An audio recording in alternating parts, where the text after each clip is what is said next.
It's time to talk about Professor Layton and the Pandora's Box because, quite frankly, there's lots of things to say. So, without further ado, let's get started. Professor Layton and the Pandora's Box is the second game in the series, one that released only just a couple of months later after the first release of Curious Village. While I had my fun with Curious Village, I think this game certainly improves on some things in terms of gameplay compared to the first one, most notably the puzzles. They are more styled to be actual puzzles that are related to the game itself, for the most part. A point I raised in my previous review is that many of the puzzles don't feel original or feel a bit disjointed in comparison to the action that is taken on the other page. But I can confidently say the puzzles in Pandora's Box are certainly more in line with in-game narrative reasons. Not all of them, of course, but there is probably, I'd say 90% of the game is like this. The other 10% is still puzzles that are originators from someplace else, notably the chess puzzles, which I do like me some chess, but these ones are a bit of a downgrade in comparison to the ones from Curious Village. I had to use a guide to complete these ones because I couldn't be bothered to do the second and third variations since they're so expensive. That's mainly because there is a fundamental problem that's holding these particular ones back. You cannot retrace your steps, meaning if you fuck up, then you have to restart all the way to the beginning, which gets annoying real quick. I don't think it would have taken a lot of time to program the ability to just undo something. That one horse puzzle, I don't like it. Something about it doesn't make sense for me. Then we just have a barrage of other puzzles that I wasn't too big on, like Puzzle 74, Puzzle 115, Puzzle 86, Puzzle 81, Puzzle 122, Puzzle 123. Okay, these ones actively piss me off. You're supposed to cover every path with light, but whenever I do that and hit submit and I see that everything is covered up, I still lose. At this point, are these two specific puzzles about me finding a way to light up every street, or is it just find the correct arbitrary answer that the developers want you to do and not how you would do? Puzzle 133. Now I know I said I didn't mind slight puzzles in the first one, but this one kinda just takes the piss. I don't like this one. It feels a bit too tight to figure out in a way. At least the slight puzzles in the first one kinda felt like you had some freedom in how you were doing it.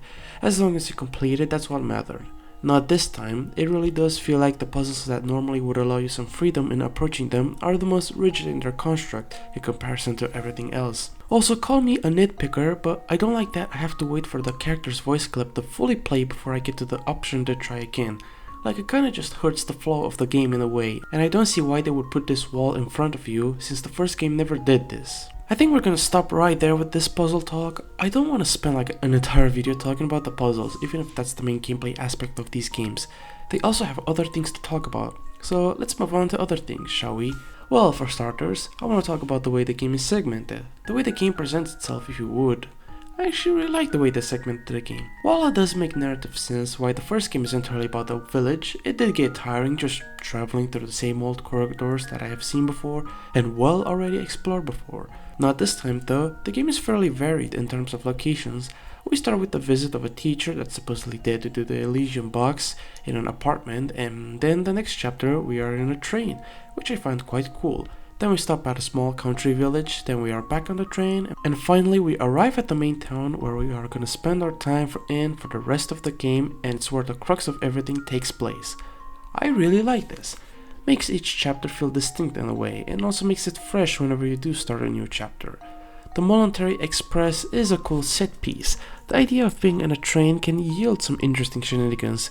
Too bad that in my eyes, the train is nothing more but a means to getting to Folsense. Because let's be fair, what does actually happen inside the train? Nothing much. We find a missing dog, mistaken as a kid for an unpleasant woman. We explore the train, meet up with Flora, get off it, get into the deluxe carriage where the super rich folk are in, but we don't do much since we immediately fall asleep the next second. I don't want to say this, but the train is kinda just an afterthought. The country village of Dropstone is a nice little place that doesn't have much to its name. Yes, there's a competition going around there, but that's about it. It's completely disconnected to what the game wants to be about. These two locations, while nice and cool in theory, are merely just locations that are made to introduce key characters that matter in this game somewhat, like Beluga, Katia, Sammy. That's it. Really, the game is kinda just a build-up for the main course. A 3-chapter build-up is a bit crazy when this game has only 7 chapters. What the game really wants to focus on is Folsense.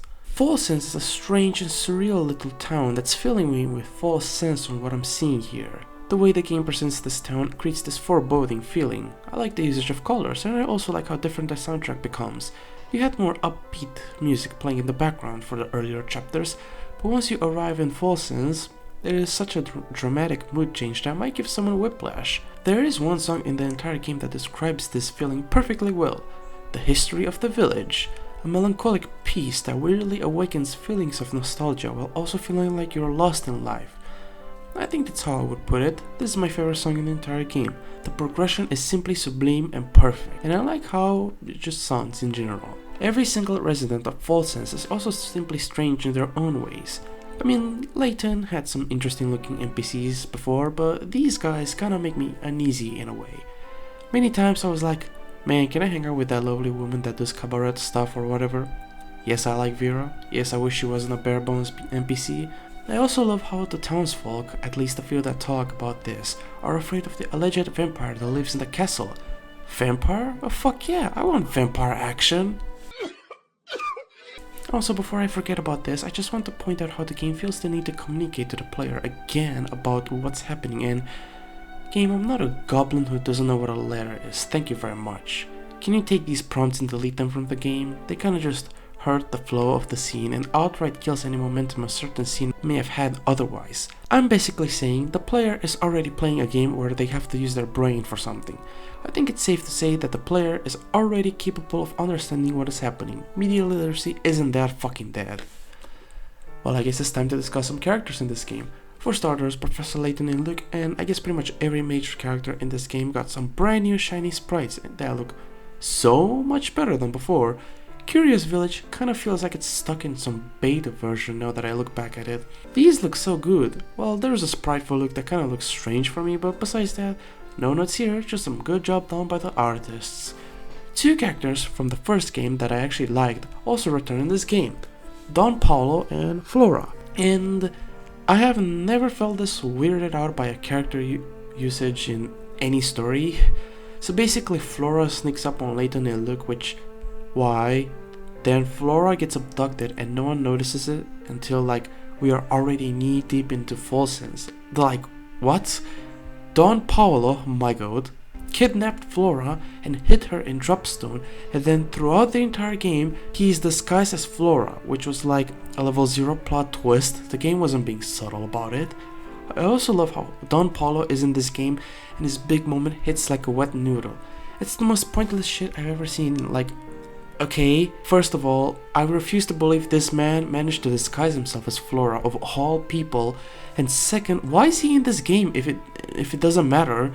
Even if they don't want Don Paulo to be this big antagonist and just this minor nuisance to everyone, which admittedly that's pretty funny, at the very least, they should still have some presence in the story. This man Paulo only has 2 scenes in the entire game. Let me repeat, 2 scenes in a 12-hour game. That's just atrocious. So what? Did he not do anything else here while he's in Folsense? Does he just run away from the town? What's worse is that he got some pretty cool new sprites as well. Just fuck you, I guess. Justice for Don Paulo. That also just means, Flora, her entire character in this game is to just get kidnapped and be a nothing burger. On top of the weird shit where she was spying on Layton. I'm a bit disappointed on the way these 2 characters are utilized in this game. Well, ending this charade on a positive note, yeah, I like Inspector Chalmy. I thought it was Kelmy. I'm glad to have met the actual Inspector Chalmy this time around, and yeah, he's a fun character with his little sidekick Barton, who I swear he doesn't say a single line of dialogue until the 5th chapter. What the fuck? He bounces off Layton's cool and calm demeanor in comparison to his more tempered attitude, but above all else, he is determined to solve his cases, which is an admirable trait. I also like the scene where Luke thought he was a fake and tried to rip off his face. That's pretty funny. Which leads us to a couple of characters. First, Beluga and Sammy Thunder. They sure are characters. I kinda feel bad saying this about Sammy in particular, since I don't think he's a nothing character in a way. He's a fun fella that wants to rock out and he has a cool voice. It's just that he was forced into this job by his uncle. Beluga is a character that doesn't have much to its name. He's the type of guy who, if you dare talk back at him, who knows, maybe there will be a Discord moderator that will attack you for simply posting a meme in #general. Wait, are you a Redditor and you're a Discord admin? Oh my god. It's a bit hard to stomach this guy as important to the narrative since, well, he is connected to the main storyline with the Herzen family. He was fed up with his dad's obsessive greed, but it looks like he ain't much better nowadays. He's also after the Elysian box for some unknown reason, and he really tried getting that box in his possession, but unfortunately he was so close but too far anyways. The hotel bellhop scolded him off into accepting defeat and then proceeded to remove himself from the story. I think that's kind of funny. Also hilarious is how he managed to get the stupid box in our possession. I guess Don Paulo just had the blessed thing on his personage and somehow dropped it in a way. Katia and Anton. There's a reason why I'm doing the two of them together. So firstly, Anton, a very peculiar man, one that almost functions based on all memories, a self-appointed vampire to scare off anyone trying to get riches from the mines.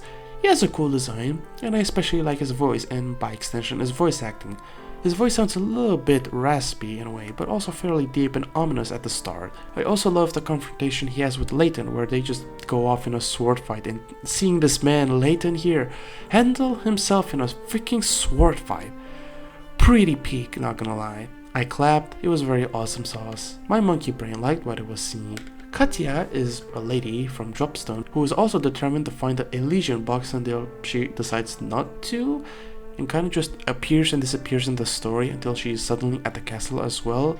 That's because she is Anton's granddaughter, which is interesting because Anton thought that she was her wife, but no, apparently this is all but a hallucination and that Anton was imagining himself as a younger version of himself and pretty much lived his life being unwilling to let go of the past, thus wasting his life on a failed dying town that's also been affected by this hallucinogenic gas.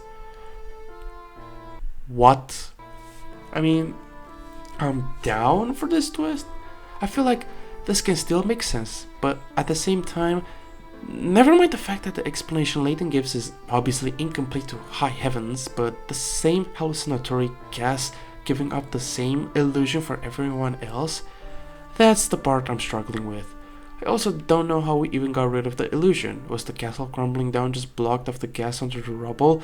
Was that boiler room that we saw earlier had anything to do with how we were controlling the gas, and because the castle crumbled down, it also destroyed said boiler room, leaving nothing behind, or what? This twist doesn't work, it just falls on its face. I guess I can see what people mean when they say Layton has some crazy ass plot twists. Because this is wild. I also think the ending just feels a bit rushed, like the second we get to the castle, everything happens at such a quick pace. We get invited to stay the night, and then we are transported in this dream fantasy where Anton and Sofia, his wife, are dancing and having their time, to escaping the room Anton trapped us to, then almost escaping the castle, but Layton is like, how about no? And then we meet up with Katia, and then everything else happens. It's such a rushed sequence of events, which is fucking hilarious, because I thought the game was fairly slow at the start, but ever since we got back on the train, the game decided to hit the accelerator pedal and sped its way till the end. Think about it, the box, the fucking object that we spent the entire game being after, is just given to us for free. The castle itself, the crux of this entire game, is just glossed over. And for what? Having Anton realize that he wasted his life in this town and that they wanted to show us the love between him and his wife through a admittedly pretty cool little puzzle where I swear to use the mic, and I'm kind of dumbfounded that I tried actually blowing into my laptop and it worked. Letter, where Sofia writes about how she was actually pregnant with his child and that Katia is her granddaughter and how she did this for the better of her loved ones. A pretty heartfelt story, but did you really have to jump through some hoops to just finish a goddamn story? Now the game feels like it takes a while to start and ends rather abruptly. And I don't get why Katia and Anton are staying in Folsense for the ending cutscene. It doesn't make sense, there's nothing there anymore. They even show in the end credits that they do return to Dropstone, basically saying how Anton after all these years finally moved on. So overall, while I enjoyed the game for what it's worth and also that sword fight is sick as fuck, I can't really say that they stick the landing, although I think this game is better than Curious Village, but only slightly. Before I end this video, let's talk about the minigames, starting with the hamster minigame. I like it. It was fun setting up an obstacle course of some kind to try and make the hamster lose some weight. You know, it was pretty fun. I think they did a great job on that front. There's this other minigame where you make tea and you serve tea to other people as well, and It sucks. I don't know what am I supposed to do with most of the time, but that's probably because I'm not fucking British. I don't have first class knowledge on these things. I barely drink tea to begin with. This one is a dud. I wish they were more clear on what they actually wanted, but I mean, I guess this is a puzzle game, but still, I really have no idea what I had to do really to even get to actually brew the supposed teas that these people wanted at times. There's a camera assembly minigame. This one is too convoluted for my own brain, not gonna lie. There's an old diary, which I think belongs to Anton. At certain intervals you get a key for the diary to open up and read a page. It's basically more backstory behind the Herzon family. It showcases what happened before and kinda after. It's interesting, although it does feel a bit lazy in a way that this is tucked away in our trunk and not here in the story to flesh it out. But other than that, every other option here returns from the first game. The journal, the puzzle index, and the mysteries button. The game has some funky ways when it comes to its mysteries being solved. It does feel like some of them are there to just be there, like we're making a mystery out of everything now. Finally, there's the bonuses section, and I swear I think they got even more stingy with their pickerates requirements. But also, these guys are massive assholes. They're so confident that you were gonna buy these games that they give out the password for a certain bonus from the first game here. Like, what the hell, sure, I guess. And for these options, you have to buy their next game. I can't, I'm crying. Well, fuck it, man, the password is right there. Let's check what the hidden door of Saint Mystere is all about. It's concept art. That's it. That's literally it. I mean, it could have been worse. There could have been more big chungus.